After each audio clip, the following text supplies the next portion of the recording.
And then over here we have the research. You can research all the companies you want. You have the news, the stocks. You could look at all these stocks.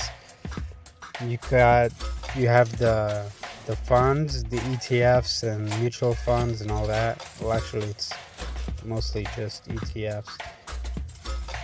You have the expert pies, and this is, some of these are for people who they don't want to pick stocks themselves. One thing about M1 Finance is it offers fractional shares, so you don't have to borrow full. You don't have to borrow the full. You don't have to buy the full stock when you're buying a stock. You could just buy a small piece of it in percentages. You could like set up your portfolio. Like you can make something.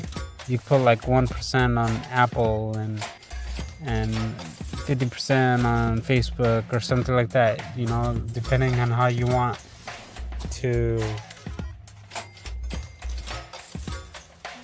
Depending on how you want to invest, and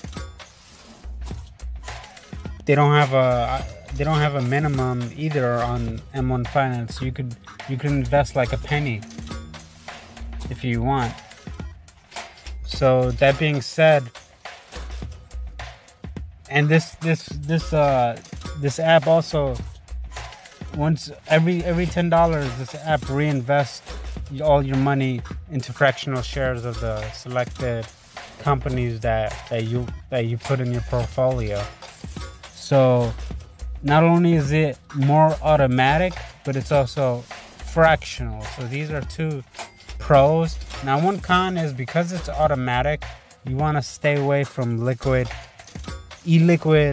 companies with low volume. Do not buy low volume companies on M1 Finance, because M1 Finance buys it all on market orders, and so if you pick a low volume stock, it's going to buy it at a bad price and you could lose a lot of money. So never buy low volume stocks on M1 Finance. That's a golden rule.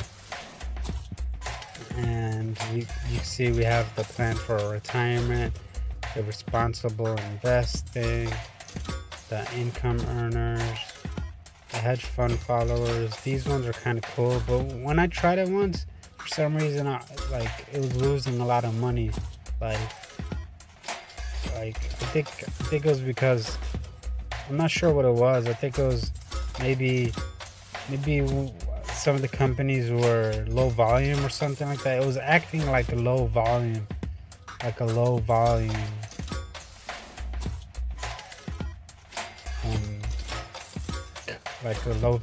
company.